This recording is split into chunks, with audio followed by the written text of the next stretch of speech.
Good morning मंडळी. जय भीम जय शिवराय.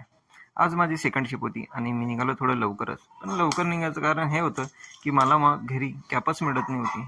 मग cab घेण्यासाठी मी निघालो ठाणे स्टेशनला. आधी मी पोचलो ऐरोली स्टेशन, मग त्यानंतर पोचलो ठाणे स्टेशनच्या बाहेर वेस्टला मार्केटमध्ये. मग मार्केटमध्ये मी थोडं फिरलो, इकडे तिकडे बघितलं, कोणाला विचारपूस केली. त्यानंतर मला समजलं की इथे एक दुकान आहे. मग त्या दुकानात जाऊन मी माझी MSFची कॅब घेतली. कॅब घेतल्यानंतर परत पायी जाऊन मी ठाणे स्टेशनवरून कांजूरमार्गसाठी लोकल पकडली. लोकलनंतर बसनंतर आलो मी माझ्या मेन गेटला. मग मेन गेटनंतर माझी फॉलोइंग झाली, सिग्नेचर करून मोबाईल जमा करून मी निघालो ड्युटीवर. ड्युटी संपली आणि मी निघालो घरी जाण्यासाठी. आज मला 545 न मिळता मिळाली 144. 144 हे AC बस असून ते आपल्याला ऐरोली बस स्थानकापर्यंत पोहोचवते. आजचा दिवस हा थोडा शांततेत होता व आरामशीर होता.